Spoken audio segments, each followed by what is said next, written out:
Un bébé qui dort, c'est un bébé heureux, qui grandit plus vite, qui grandit mieux, qui est en meilleure santé.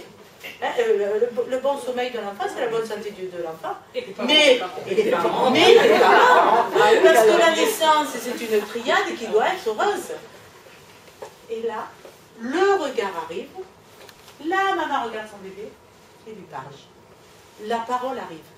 Et là, c'est une vraie naissance, c'est une deuxième naissance.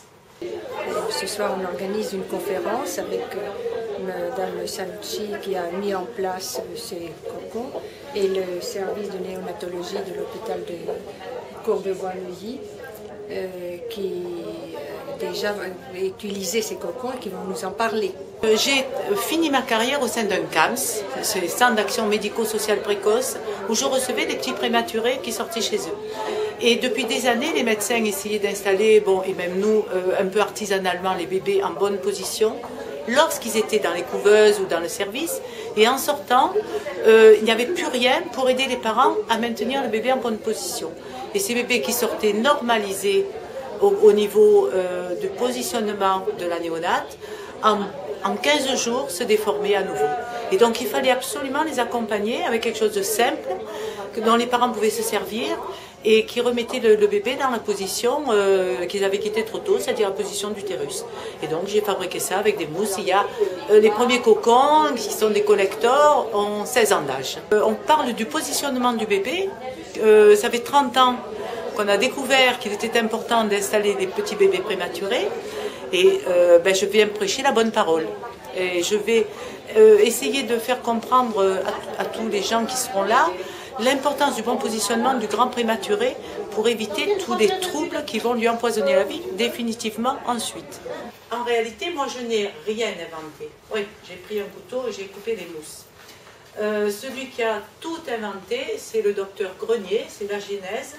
Il y a 30 ans que le docteur Grenier, qui est un pédiatre bayonnais, s'est rendu compte qu'on étiquetait les anciens prématurés comme des enfants handicapés. Ces enfants-là présentaient tous des troubles qui se ressemblaient.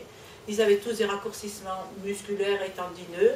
Ils avaient des pathologies à type grande dyslexie, grande dyspraxie, des déformations crâniennes, ils portaient des lunettes, ils portaient des appareils dentaires.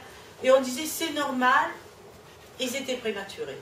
Et on a associé prématurité et handicap, alors qu'il y a que 10% des enfants grands prématurés qui ont des problèmes, des vrais problèmes ensuite neurologiques.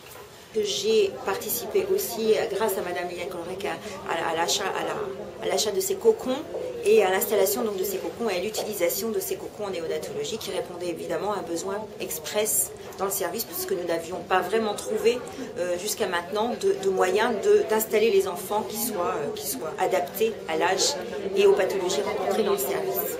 Je suis là pour témoigner, pour informer, pour montrer l'intérêt justement d'utiliser ces cocons de Marseille. L'association Sœurs Optimistes nous a offert beaucoup de cocons et qu'on a installés dans le service de néonat et aussi en pédiatrie. Dans le service de néonat, j'ai aussi pas mal participé à l'installation et voir le fonctionnement de ces cocons. Voilà.